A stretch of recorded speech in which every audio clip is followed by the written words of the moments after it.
জনপ্রিয় ভৌতিক লেখক তুর্জয় শাকিরের লেখা বইগুলো হল গুপ্তধনের দ্বীপ, black vampire, journey in dark island, মৃত্যু গুহা, দানবের দ্বীপে, অভিশপ্ত রাত, গোরস্থানের পিশাচ, হৈমি, অদ্ভুত, বিড়াল কন্যা, অভিশপ্ত মুনাকবার।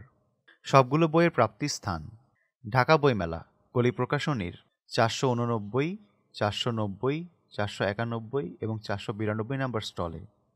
চট্টগ্রাম বইমেলা, কলি প্রকাশনার 106 নং স্টলে। সাভার বইমেলা, রেডিও কলোনি মডেল স্কুল মাঠ 12 নং স্টলে পাওয়া যাবে। লেখক 21 ফেব্রুয়ারি শুক্রবার ঢাকা বইমেলায় থাকবেন ও 23 ফেব্রুয়ারি চট্টগ্রামের বইমেলা স্টলে থাকবেন।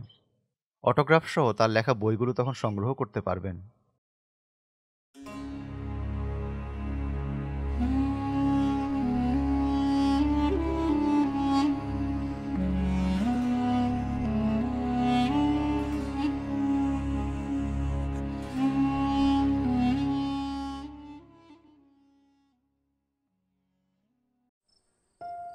মধ্যরাত, চাঁদটা আকাশে ভেসে বেড়াচ্ছে।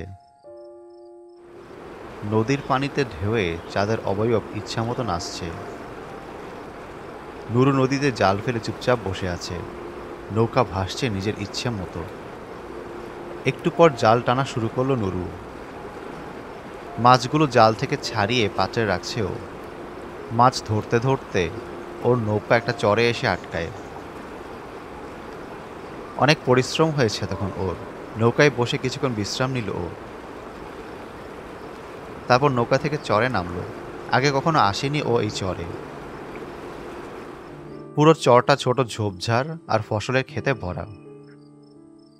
শুধু দূরে চরের মাঝখানে ছোট্ট একটা ঘর দেখা যাচ্ছে, যেখানে আলো জ্বলছে। নুরু হাঁটতে হাঁটতে ঘরের দিকে যেতে লাগলো। হঠাৎ ও দেখলো একটু দূরে একটা গরু খেতে ঘাস খাচ্ছে।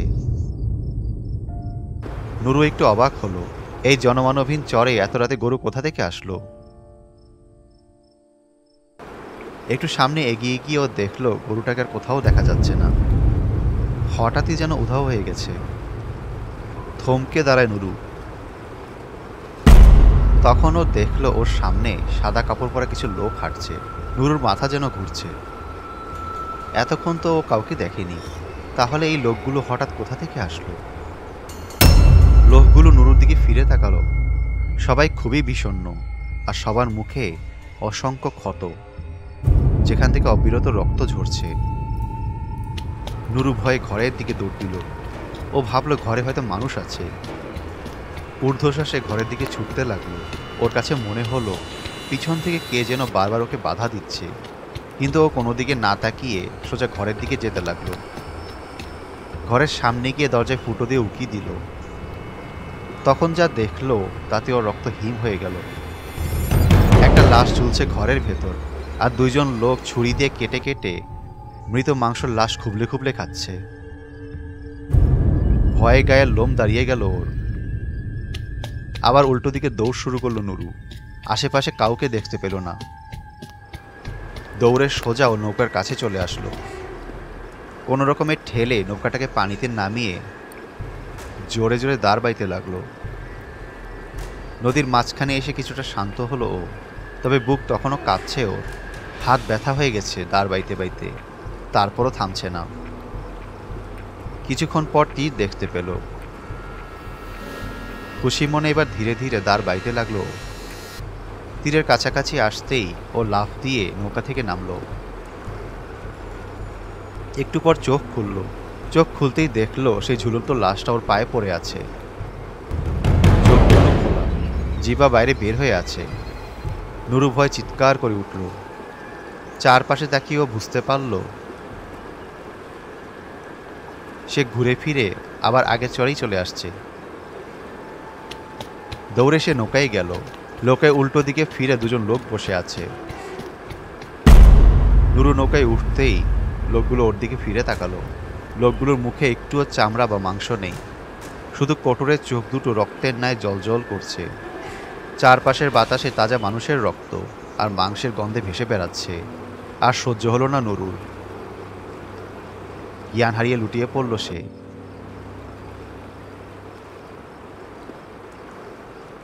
কিছুক্ষণ পর তার জ্ঞান ফিরল। চোখ খুলে তাকিয়ে দেখল ও নৌকায় শুয়ে আছে, আর একজন লোক ওর পাশে বসে আছে। সকাল হতে শুরু করেছে সবেমাত্র, অন্ধকার কাটছে ধীরে ধীরে। নুরু উঠে বসল। আন্নে কি? আমি কালু মাঝি। তুমি কেডা? এখানে কি করো?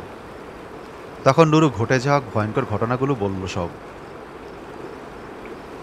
এই চর তো খুব ভয়ানক। 2টা পিচাস প্রেতাত্মা আহে এখানে। ওরা মাইনসের গোস্ত খায়। তোমার কপাল তো ভালো মিয়া, বাইচ্চা গেছো। এই রাইট বিরাইতে মাছ ধরো না আর। নুরু ঘাড় দোলালো। তোমার বাড়ি কই? কুসুমতুলিকা। পাশের গায়েই আমি থাই। এই মাছ কয়টা আমাকে বাড়িতে দিয়ে আইবা ভাই। আমি কামে আরেক জায়গায় যাবো। দিয়া আইলে খুবই উপকার হইত। নুরু মাছগুলো হাতে নিয়ে বলল, আচ্ছা, দিয়া মনে। কালু মাঝি খুব খুশি হলো। ও চলে গেল। নুরু নৌকা নিয়ে বাড়ির দিকে রওনা দিল। সকাল হয়ে গেছে তখন, সূর্য উঠেছে। নুরু কালু মাঝির বাড়িতে গেল। একজন বুড়ো মহিলা উঠানে বসেছিল। নুরু মহিলাকে জিজ্ঞাসা করল, এইটা কি কালু মাঝির ঘর? তুমি কেডা? আমি নুরু। হেই এই মাছ কয়টা পাঠাইছে। হে কামে গেছে, পরে আইব কইছে। হ্যাঁ, নুরুর কথা শুনে অবাক হলো বুড়ো মহিলাটি। বলল, কালু? কালু পাঠাইছে এই মাছ? কেনতে? আমার পোলা তো মেলা দিন আগেই মরে গেছে। ওর লাশ নদীতে ভাইসা আইছে। ওর লাশের হুদা মুখটাই চিনছি আমরা। পুরা শরীরে গোস্ত ছিল না। আমরা এখনো জানি না কালু মরছে কেনতে। বুড়ো মহিলার কথা শেষ হওয়ার সাথে সাথেই নুরু মাছগুলো রেখে বাড়ি থেকে বের হয়ে আসলো। ও এখনো ঘরের মাঝে আছে। বুড়ো মহিলার কথাগুলো ওর বুকে কাঁপুনি ধরিয়েছে আবার। ও রাতের ঘটনাগুলোকে মিলিয়ে বুঝতে পারল কালু মাঝি কিভাবে মারা গেছে। হয়তো ওর মতোই ভুলে ওই চরে গিয়ে প্রাণ হারিয়েছে, আর তার আত্মাই গত রাতে তার প্রাণ বাঁচিয়েছে। নুরু মনে মনে ধন্যবাদ দিল ওকে। আর কালু মাঝির এই কথাটা ওর সারা জীবন মনে থাকবে। এই রাইত বিরাইতে মাছ ধইর না আর।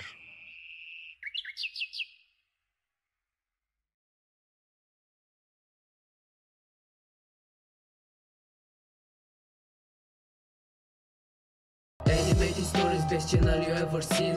Animated stories, you are in a horror dream. Animated stories, you just take the bloody cream. Go and get the popcorn and you're ready for the horror team. Animated stories, best channel you ever seen. Animated stories, you are in a horror dream. Animated stories, you just take the bloody cream. Go and get the popcorn.